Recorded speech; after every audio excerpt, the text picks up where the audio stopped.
The people of Nigeria should be the ones to be empowered to vote. Some governors have overruled the president of Nigeria. Do they have such powers? They have ordered that the old notes, all the old notes should still be in circulation. But Wednesday will be the determining factor. Will the Supreme Court of Nigeria show courage? Or will the Supreme Court of Nigeria be cowardly? Or will the Supreme Court of Nigeria throw his hands up in despair? But whatever happens is that Nigerians want to vote, and there is great enthusiasm out there, and we support that enthusiasm and aspiration and the declaration by the president that his government is committed to this transition. The president is out there. Ethiopia, Addis Ababa, gives a speech, about a 2.5-minute speech, says it the way it is. He understands the plight of Nigerians. Yes, Nigerians are suffering. We're not going to move away from that. But the truth is, let's empirically analyze what is causing the suffering. It is largely because of the shenanigans of our politicians. Also, the CBN should be able to do a lot as regards its logistical process. Largely the shenanigans of our politicians because they are mopping up a lot of cash for elections. And it is obvious.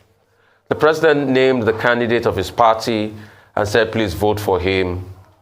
But let's also put on record, this was the same candidate that said, and I quote, they have no brain. They turned 200 naira to 800 naira. That was Buhari's legacy. That the candidate of the APC, Bola Tinubu, just tore to threads. And these are facts. Fact check me. If Bola Tinubu never said that. It wasn't doctored. Fact check me. That was the policy and the legacy of President Muhammadu Buhari that the APC candidate sold to Nigerians in 2015. Say Baba, say Buhari. So there's an anathema. And this anathema even leads to the meeting that was held in Abuja. The APC governors kicking against the president. In the mix of all of this is the Supreme Court. And hopefully the Supreme Court will be able to sit on that case because more cases have been added. I saw another one filed recently by A.G. Owonikoko. Maybe it's an addendum. We'll see how it pans out in the Supreme Court.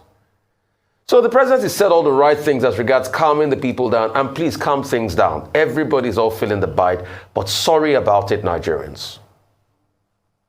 And the CBN too should do a lot to ease out the logistical interplay. But going further, there's a civil war in the APC.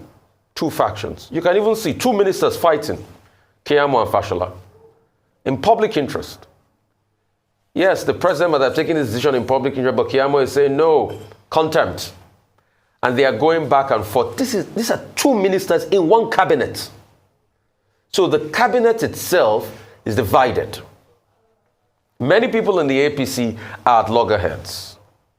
I think the bone of contention we should ask is, why are the APC governors so hell-bent on spending this money prior to elections? They have visible evidence. One is what happened in Ogun State, where the old note was being given in vote buying to somebody.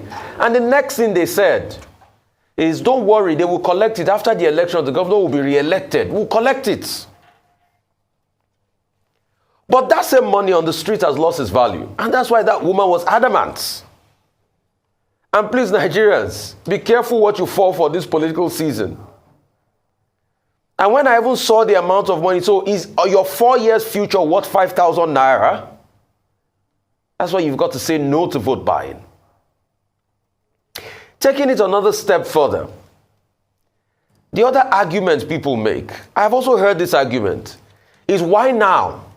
Why didn't President Muhammadu Buhari do it in 2019 when he was running? Then the vice president gave trader money. Why didn't they do it then?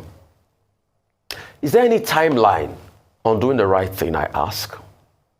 Is there any timeline? Is there any timeline on doing the right thing? Once you discover something is the right thing to do, should you put a particular timeline and say you can't do the right thing at this time? I also ask. Yesterday made it 5 years since Leah Sharibu was captured. I would have thought that these governors, or the governor in which the states, in Dapchi, where Liaj, will have taken the federal government on. I made a lot of noise as regards it. But we've all moved on, so it speaks volumes about the priority. And that's why Nigerians, please, it is going to be a very crucial week. The number one thing you'll do is please be calm. Because a lot of provocation will come this week. Be very calm, look forward, and also look at the arguments empirically. Nobody is saying people are not suffering the hardship. But we've given the stated reasons for the hardship. Because you see, this same money you say is not in circulation. One way or the other, politicians will get it to spend on election day. You'll see. You'll see videos. You'll see the facts. So the money is being largely mopped up, and there are evidence as regards people mopping this up. The deals politicians are making with banks. But you need to be calm. This too will pass. And largely most of the pressure you will see will automatically reduce after the elections. So please, do not be caught in this whirlwind. Let the Supreme Court do its thing. Let the Supreme Court sit on the cases in this week. We'll see how it pans out. But also, let's also be circumspect and look truly into the details of the matter. God will help and bless and continue to sustain the Federal Republic of Nigeria.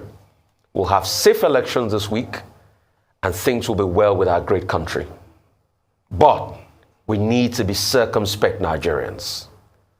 These elections are like none we've ever had in recent time. It is for the soul of Nigeria.